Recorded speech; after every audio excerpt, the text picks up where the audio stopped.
Hi, this is Jim, and I'm the New Hampshire Rock Guy, and we're out on another one of my mining adventures. Wow, look at this spar here. It's just falling out of the mine walls, and there's so much more to see. Let's go. 1, 2, 3, 4. Feel all 6 sides of the tourmaline crystal. What would be west into the Connecticut River Valley and the mountains of Vermont. World-class beryl crystals, both aquamarine and golden.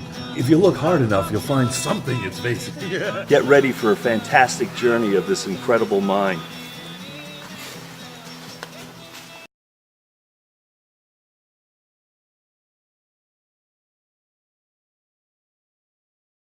To Molesky's shop or Osborne's, you know, there was a hell of a hole in the ground right there on the side of the road, yeah. And I suppose it's filled in. I always wonder why nobody got killed in there, because they'd fall into it if they didn't know, particularly if it was frozen over. And, yeah, it wasn't but 12 feet off the side of the road, right? No, it was there. Yeah, those tunnels go right beneath the road. Yeah. On the mica rifting, just to help our viewers and the need during World War II. So a mica crystal would come out of the ground, and then there were charts. You would try and get the largest, clearest pieces of the mica, and the larger you could get, the more value there was when you sold it to the government. So mica rifting was a process of getting rid of the edges and trimming it down, or trimming it to a certain thickness, and then that would get shipped off and often to a tool and die type company that could stamp that mica into washers or all different shapes. And mica is used all throughout any intensive heating plant. So certainly the engines on a ship were loaded with mica in the all of the connections, because it's oil resistant, heat resistant, water resistant. It just has these properties. So the rifting would get it ready so that you could get the maximum money when you went to go sell it to the government, and then the government would stamp it into all different shapes. Some of the stamping actually took place here because Bertha Britton is Betty Ramsey's grandmother, and we have a picture of Bertha working in the Alsted on Mechanic Street. Bertha Harrington, wasn't it? Didn't she marry Harrington, Bertha? You know, that I don't know. Well, yeah, anyway. yeah, might be. And but anyway, Betty gave us a bunch of mica products that were made by her grandmother. And weren't they using isinglass windows and clear sheets for the wood stoves? And stoves, and I'm sure they were used in old carriages originally. Mica. The lanterns, yes. Yeah. Lanterns was a big use. We have mica antiques at the museum in East Alsted, out behind the Mole Hill complex, and often mica could be, when it was made into a thin sheet, you could actually have it go circular. So something about this size that we might all be familiar with if you're a camper is the Coleman lanterns. Well, up until the 1950s, right through the 50s, the farm version of the Coleman lantern was mica, because if it got kicked over by an animal, it wasn't going to break as easily. They didn't have the tempered glass that we do have now. So anything that had, there were numerous mica chimneys that would contain a flame, give off the light, because you could see right through it. So let me show, I think I have one more picture to show you. This,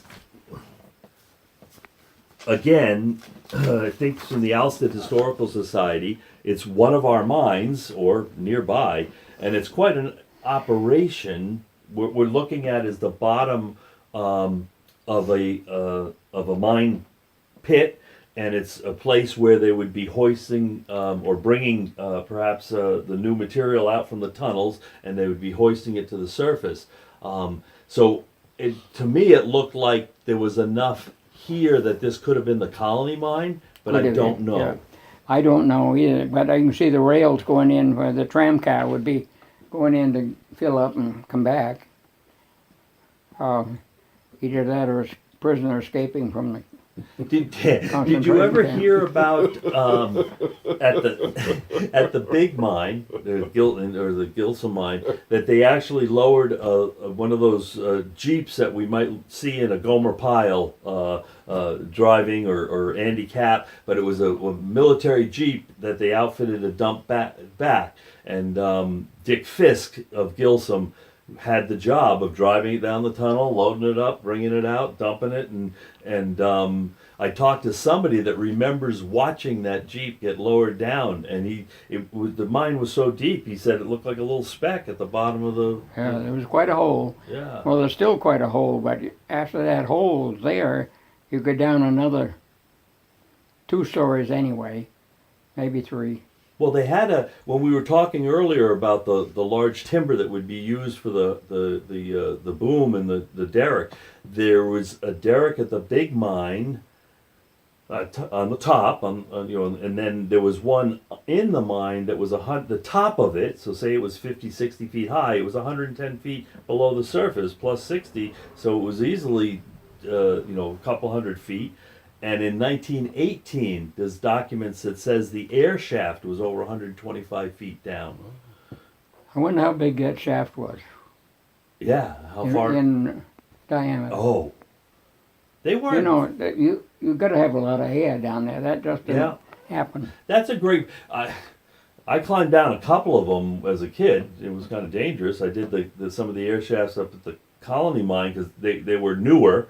The ones at the big mine were much older. One of my friends that grew up at Lake Warren, Lisa Carvella, she lives in Vermont, I believe, to this day. She went down the one at the big mine, and until the opening just looked like a pinprick above her. But you went down, and then it would shift because the ladder had to stand on something, Yeah. so they put a stope, and then it would go down and shift. But anyway, she was pretty adventuresome to get down that far. So we'll show you these pictures. I have one other question to come back to the gentleman that lived next to the post office. Did he have a wooden leg that you remember? But he had a bad leg. A bad leg. Gee, he was a hard man to know, I think. And I really didn't know him much. I knew a lot of his family very well because the Craig farm in East Elsted, I farmed over there for years.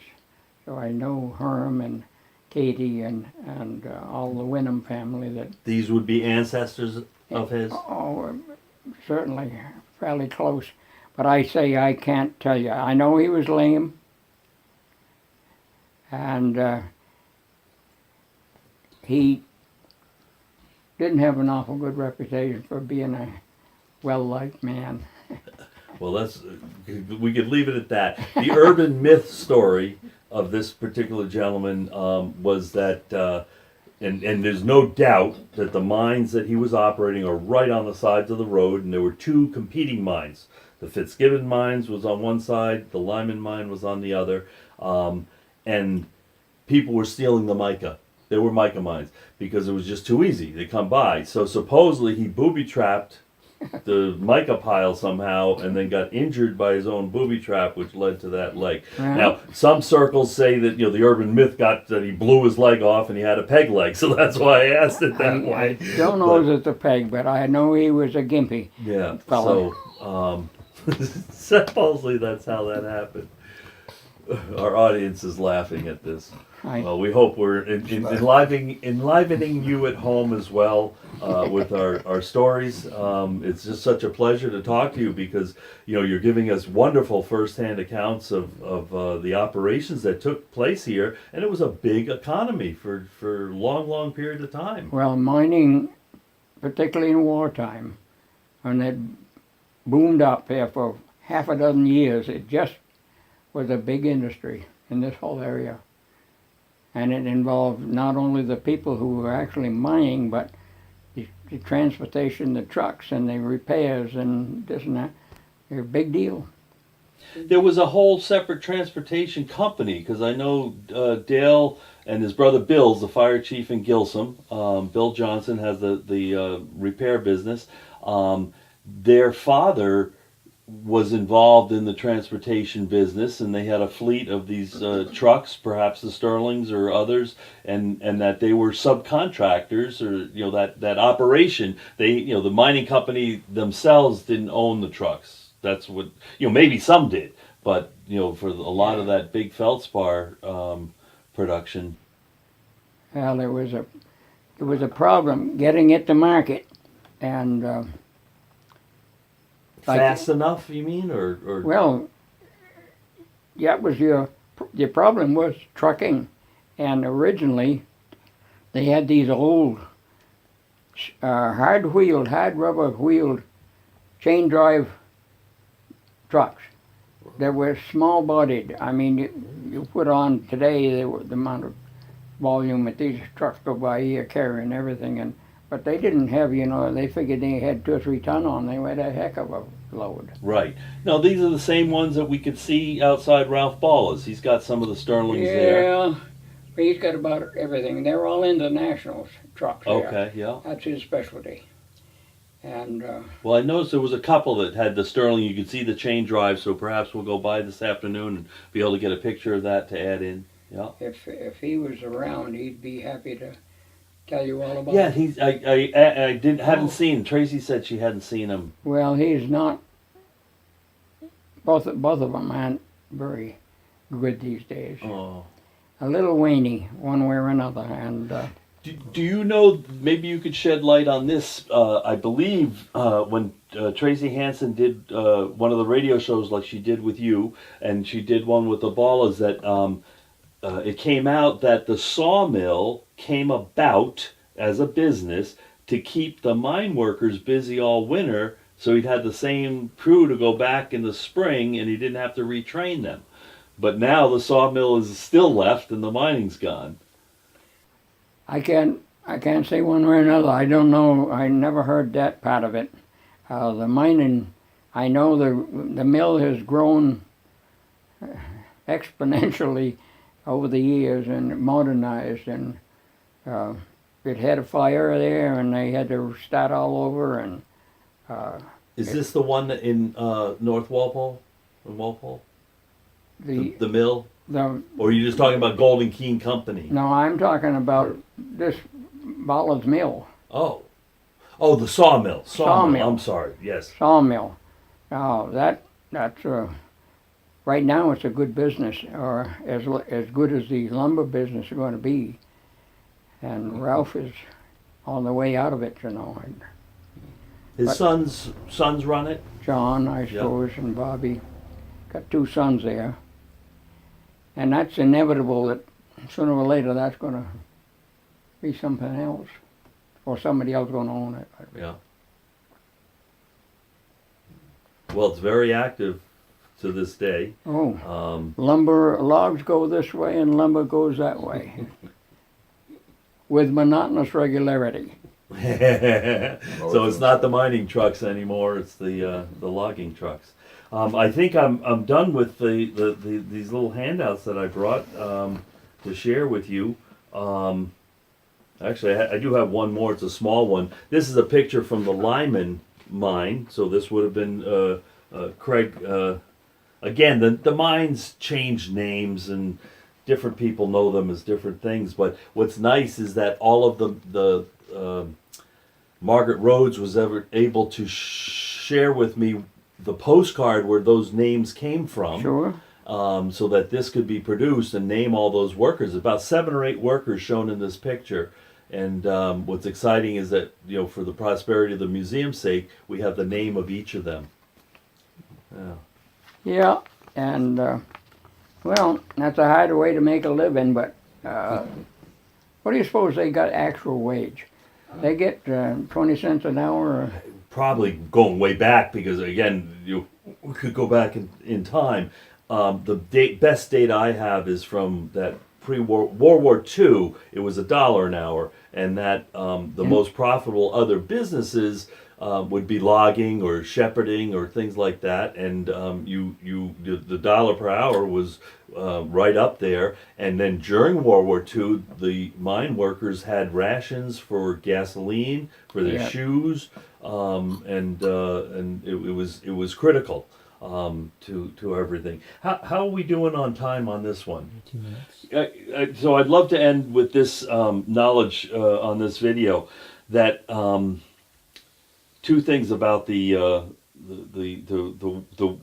war and mineralization. We haven't talked a lot about what feldspar is used for. Hopefully you can get that in some of the other videos that we produce. But it's used when you grind it up into the powder. It's used in the production of glass, ceramics, earthenware, enamel that we mentioned. So it's a key ingredient. When the Golden Keen Golden Keen Company was active in the mines and the crushing plant in East Alsted, they were supplying feldspar to 18 states throughout the Northeast, well, it's beyond the Northeast region of America. 18 states got their feldspar from this company to manufacture glass, and post-Prohibition there was a big need for glass, but a big consumer, two big consumers, was Bonamy for the scouring powder. They wanted the purest, whitest feldspar, and then Corning Glassworks. And we've all heard of Corning. If you haven't, you look up Corningware, Pyrex. These are inventions of Corning Glassworks out of Corning, New York. And we have proved, this is interesting, we've proven with the use of ultraviolet light that some glass made by the Corning Company will fluoresce orange. The typical fluorescence of glass is much that people are familiar with is Vaseline glass, which was a depression glass, is also often called. So in those periods, lesser quality ingredients were used, and the typical green fluorescence is coming from your radioactive minerals, why they call it uranium glass as well. But so the orange is a different color, and the orange came off the final step of the pulverizing process at the big plant in East Alsted that crushed this, the Golden Keen Company, and they used chert balls inside of a ball mill to pulverize to the finest powder. The chert came from the English Channel, and it was brought over in ships as ballast. And the chert is what fluoresces orange. And as they got worn down, the orange went into the final feldspar, which makes the orange glass. So we can certainly show, and I don't know what, there may have been other feldspar mills throughout the Northeast that were supplying Corning, but for certain, fluorescing orange glass could have easily been made by feldspar from Alsted. So we appreciate your time and attention today, and thank you, Gordon, for your knowledge and all your sharing. My pleasure. Yeah, it's been wonderful, and I'm sure our viewers will enjoy these videos. Again, we'll sign off here, and we're going to bring you a few other videos this weekend that we're working on, so we're very excited about having Jackson Stone, videographer Vermont, back here in his homeland, helping us produce these videos for you. Thanks so much, and have a great day.